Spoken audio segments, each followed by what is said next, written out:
I want to say to everybody here, मैं यहाँ बैठे हर एक व्यक्ति से कहना चाहता हूँ, if you're serious about following Jesus, अगर आप यीशु मसीह के पीछे चलने के विषय में गंभीर हो तो, you're really serious and not just singing, follow, follow, I will follow anywhere, all that rubbish I used to sing for years. और अगर आप वाकई गंभीर हो यीशु के पीछे चलने के लिए, केवल गीत गाने के लिए नहीं कि हाँ मैं उसका पीछा करूंगा, उसका अनुसरण करूंगा, जहाँ जाएगा वो वहाँ अनुसरण करूंगा, और ऐसे सब चीज़ें मैं एक समय ऐसे ही गाया करता था कई वर्षों Never तक, practice it. और कई वर्षों तक मैं उन्हें गाता था पर कभी अपने जीवन में करता नहीं था। Because what did it mean, follow Jesus? Just singing the song in the meeting. क्योंकि यीशु का अनुसरण करना, इसका क्या अर्थ होता था? मेरे लिए केवल गीत था जो हम सभा में गाते थे। But I realized that follow, I'll follow Jesus anywhere, primarily it's in the area of temptation. पर फिर मैंने ये बात समझी कि यीशु का अनुसरण करना वो सबसे मुख्यतः प्रलोभन के क्षेत्र में है। You go and ask in any church where they sing that song. आप किसी भी कलीसिया में जाकर पूछिए जहां वो गीत गाया जाता है। After the song, just, will you tell me what you were singing just now? एक बार वो गीत खत्म होने के बाद उनसे आप पूछिए कि क्या आप मुझे बता सकते हो आप क्या गा रहे थे अभी? What are you going to follow Jesus in? आपको किस क्षेत्र में यीशु का अनुसरण करना है? Not one of them will say, I am to follow Jesus in overcoming sin. उनमें से एक भी व्यक्ति ये नहीं कहेगा कि पाप पर विजय पाने के क्षेत्र में मुझे यीशु का अनुसरण करना है। No. नहीं। A lot of singing is meaningless. बहुत सारे गीत गाना जो है ये अर्थहीन है, बिना किसी मतलब का है। That's another thing the Lord showed me. ये एक दूसरी चीज है जो प्रभु ने मुझे दिखाई। You like a tune or you're very familiar with a song and you just sing it. आपको एक धुन पसंद है या आप एक गीत से परिचित हो, इसी वजह से आप उस गीत को गाते हो। For example, we sang a lot of songs today. उदाहरण के तौर पर आज हमने कई गीत गाए।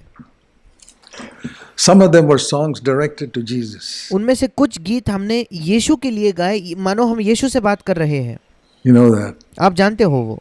Some of them are general songs referring to what the Lord does. Some songs are directed to Jesus. कुछ गीत आम गीत थे जो प्रभु हमारे लिए क्या करता है उसके विषय में थे, पर उनमें से कुछ गीत हमने यीशु मसीह के लिए गाए। I want to ask you, in those songs directed to Jesus,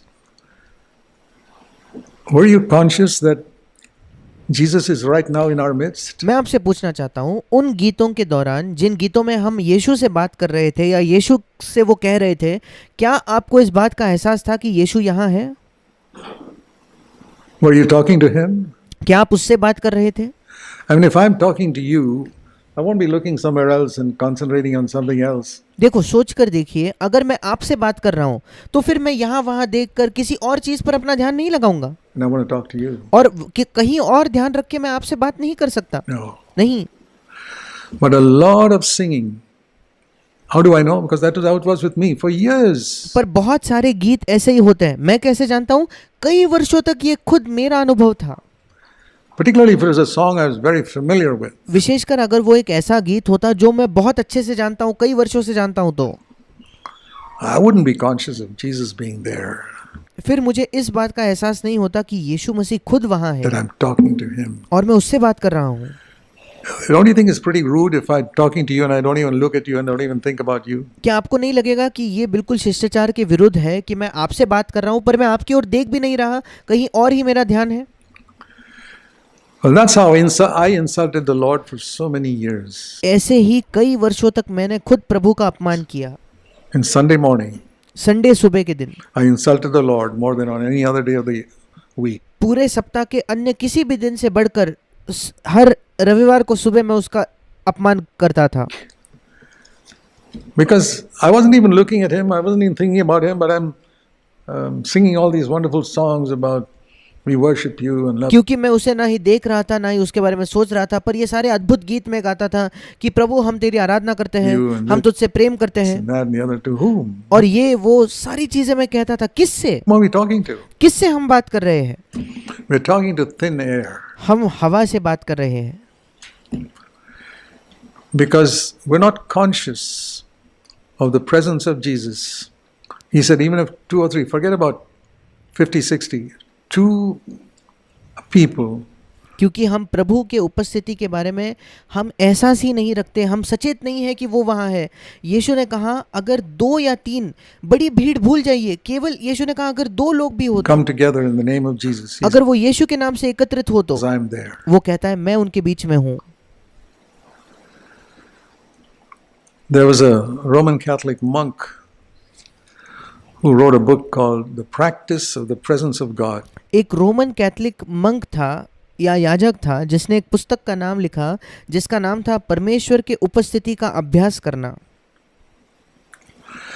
Some of those Roman Catholic saints knew the presence of God better than a lot of Protestants, I'll tell you that. मैं आपको बताना चाहता हूँ कि उनमें से कुछ Roman Catholic जो संत थे वो कई हम प्रोटेस्टेंट से बेहतर परमेश्वर के उपस्थिति को जानते थे, Even though they made the mistake of worshipping Mary and all. इसके बावजूद कि उन्होंने ये गलती की कि वो मरियम की आराधना करते थे और ऐसे अन्य गलतियां की। Okay, forget those wrong teachings. ठीक है, वो गलत शिक्षाओं को कुछ समय के लिए भूल जाइए, But if we don't have a passion to really consciously talk to Jesus, पर अगर हमारे अंदर वो तीव्र लालसा नहीं है कि हम वाकई में बिल्कुल अपने ध्यान से प्रभु से बात करना चाहिए, यीशु से बात करना चाहिए, Himself, खुद यीशु मसीह से बात करना चाहिए in our personal life, for हमारे व्यक्तिगत जीवन में। example, उदाहरण के तौर पर when you get up in the morning, dear brothers and sisters, do you talk to the Lord? मेरे प्रिय भाई और बहनों, जब आप सुबह उठते हो क्या आप प्रभु से बात करते हो? Do you feel He's there right in your home? क्या आपको लगता है कि वो आपके घर में उपस्थित है? That's the most important thing to do. ये सबसे महत्वपूर्ण बात है जो हमें करनी चाहिए। Think of a newly married couple. As soon as you wake up, they just think of each other. सोच कर देखिए, एक नया विवाहित अगर दाम्पत्य हुआ तो जैसे ही सुबह उनकी नींद खुलती है वो एक दूसरे के बारे में सोचते हैं। There's nobody else in the house. घर में और कोई नहीं है। And I say, Lord, that's what I want to be like you. The Bible says we are His bride. और मैं कहता हूँ कि प्रभु मैं ऐसा संबंध आपके साथ चाहता हूँ क्योंकि बाइबल बताती है कि हम उसकी दुल्हन हैं। Bride is different from wife. दुल्हन जो है वो पत्नी से अलग होती है। One day it says we'll be married to Him. That's in Revelation. एक दिन लिखा है कि हमारा उससे विवाह हो जाएगा, वो प्रकाशित वाक्य में है, 21. प्रकाशित वाक्य 21। That day is not yet come. वो दिन अब तक आया नहीं है। We are not His wife today. आज We हम are उसकी पत्नी नहीं है, bride. आज हम उसकी दुल्हन हैं। So I have to be more alert to Him. It's like a bride who's madly in love with her bridegroom. और इसलिए मुझे ज़्यादा सतर्क होना है, सचेत होना है उसके बारे में। सोच कर देखिए, एक ऐसी दुल्हन जो अपने दूल्हे से बहुत ज़्यादा प्रेम करती है, Waiting for the wedding day. वो उस विवाह के दिन का इंतजार कर रही है। A bride who's waited a long time, who's really in love with the one she wants to marry. एक दुल्हन जो लंबे समय से इंतजार कर रही है उस व्यक्ति से जिससे वो वाकई प्रेम करती है। What do you think she'd think of first thing in the morning? आप क्या सोचते हो सबसे पहले वो पहली चीज किस बारे में सोचती होगी हर सुबह? A bridegroom. अपने दुल्हे के बारे में। I want to encourage you, my brothers and sisters, the secret of the Christian life मेरे भाई और बहनों, मैं आप सबको प्रोत्साहित करना चाहता हूँ, मसीही जीवन का रहस्य is not in singing songs, वो it's गीत गाने में नहीं not है, in coming to a number of meetings. कई सभाओं में आने में नहीं है। Exhort one another daily, encourage one another daily, lest you be hardened through the deceitfulness of sin. हर दिन एक दूसरे को प्रोत्साहित करो, कहीं ऐसा ना हो कि पाप के छल से आपके हृदय कठोर हो Sin जाए। is a deceitful thing. पाप जो है वो एक धोखा देने वाली चीज है। What do we need to encourage one another daily with? हर दिन प्रतिदिन हमें किस बात में एक दूसरे को प्रोत्साहित करना है? I want to encourage you to recognize the presence of Jesus more and more. मैं आपको प्रोत्साहित करना चाहता हूँ कि यीशु मसीह की उपस्थिति को अधिक और अधिक आप पहचानें। In your home, आपके घरों में more and more, as you, I believe it'll change the way you speak to your wife. अधिक और अधिक यीशु की उपस्थिति के बारे में सचेत रहे। मैं विश्वास करता हूँ कि आप अपने पत्नी से किस प्रकार बात करते हो, उस बात करने के ढंग को, तरीके को वो बदल देगा।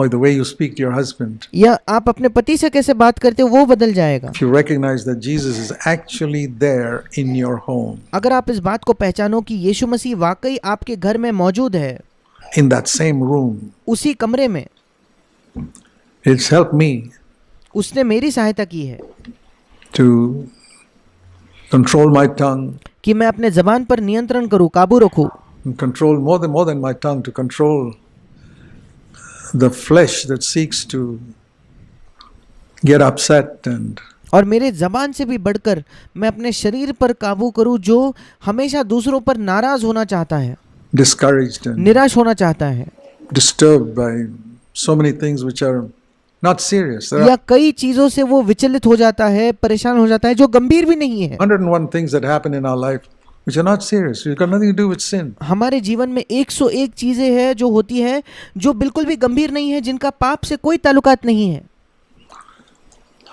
It can disturb us. It can put us into bad moods. उससे हम परेशान होते हैं, उसके वजह से हम बुरे मूड में चले जाते हैं And can affect us the whole day. और दिन भर उसका हम पर परिणाम होता है। Fixing your eyes on Jesus, अपनी आंखों को यीशु मसीह की ओर लगाते हुए let us draw near to the throne of grace. आइए हम अनुग्रह के सिंहासन के निकट आए। I believe that is the most important thing. मैं विश्वास करता हूं कि यह सबसे महत्वपूर्ण चीज है।